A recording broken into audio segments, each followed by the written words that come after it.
Hey everyone, wow, I am really time limited on this one, so make sure you're in a safe seat, a seat where you're far enough back where your hand can rise and lift without hitting anything. Make sure all noise items are shut off, and you're in a room where you will not be disturbed. What I'm doing is the Ericksonian arm rise levitation. Now you've seen my version, which is about 15 or 20 videos back, and that's where your hand through the subconscious automatically rises.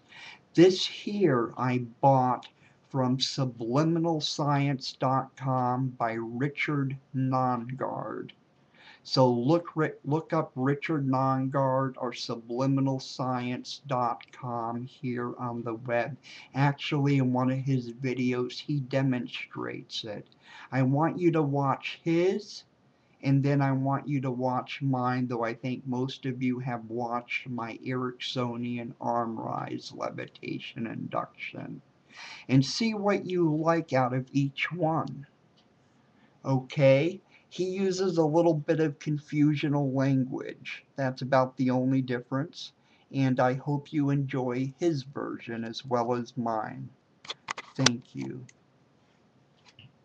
Why don't you start out by simply taking a deep breath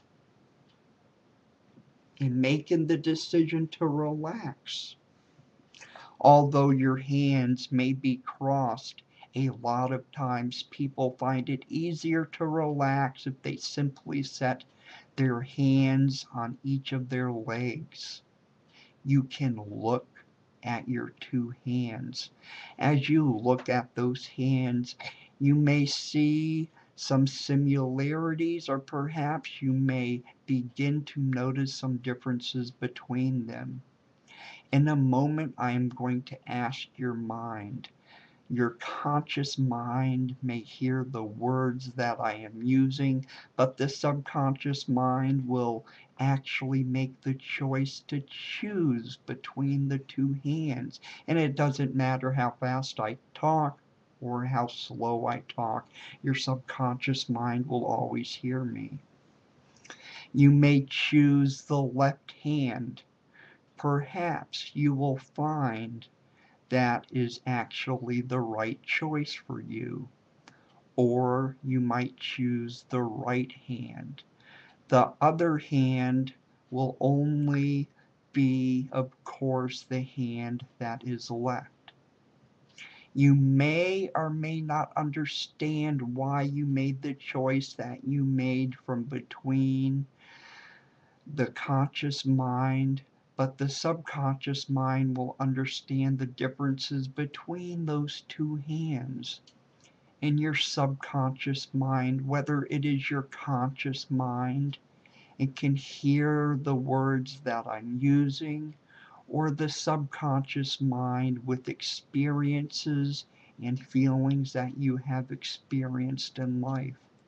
I wonder if you can make the choice between which one of those two hands will become the hand that is light as a feather, and which hand will be heavier than the other. There really isn't a right or wrong answer here. It's really dependent on your own experiences, your own choices, and the feelings that you have. As you look at those two hands, your subconscious mind knows which of those two hands is lighter than the other. Your conscious mind may be aware of the choice at this point that your subconscious mind has made, or perhaps it's not, and that's fine too. You can perhaps begin at this point to feel a lightness in one of those hands.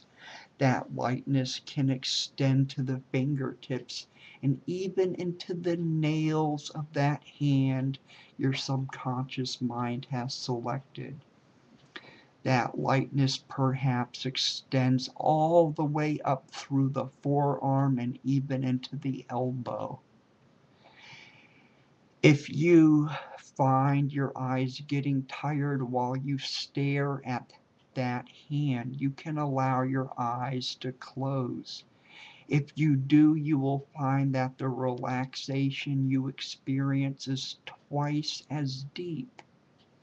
The hand that your subconscious mind has identified as being the hand that is perhaps lighter than the other hand knows how to experience that feeling of lightness. That feeling of lightness in that hand may cause at first a physical awareness simply of the difference between those two hands, maybe a twitch in the finger or a tingling under the skin. Your breath becomes more shallow, your heart rate slows. The subconscious mind is being spoken to. It understands the feelings of lightness. It's almost as if a balloon has been tied around the wrist. As that hand begins to move gently, that balloon causes that hand to rise. The conscious mind may wonder how this occurs, but the subconscious mind is able to create its own reality and its own experiences as that balloon begins to lift the hand slowly but higher towards your face and into the air. You experience the feeling of lightness. That hand can simply rest there, higher than the heavy hand, feeling lighter than the other hand. The experiences we create with the subconscious mind are experiences that we are able to learn from and use in any way that we would like to. That hand can come back to rest on the leg, or it can rise higher and higher in the air. Your subconscious mind is able to make the choice of where you would like to place that hand at any given time. The hand can rise or the hand can fall, just as the subconscious mind is able to note the difference between the left and right hand. I'm going to ask you in a moment to allow yourself to completely and freely experience a moment of tranquility, a moment perhaps more peaceful than any other experience you have identified. Your subconscious mind is able to do this because your subconscious mind and the conscious mind can work together. In your mind, take a moment to simply create a feeling of wonder and a feeling of peace. At any time throughout the day, if you experience difficulty or tension or stress, you can bring yourself back to this point where you are right now. And I am going to, in a moment, count from 1 to 5. And when I reach the number 5, you'll be at full awakening, consciousness, awareness, and alertness. You'll be 3 times more calmer than before listening to this, 3 times more energetic and enthusiastic, full of vitality, and 3 times more full of positivity. 1, 2, your thoughts coming to you and to your surroundings. 3, taking in a big deep breath as you stretch your body out. 4, feeling that happiness and positivity course and pulsate through your veins. And 5, eyes open wide awake. I thank you, and I hope you can see the difference between my Ericksonian arm rise and Richard Nongard's. I hope you enjoy both. Thank you and God bless.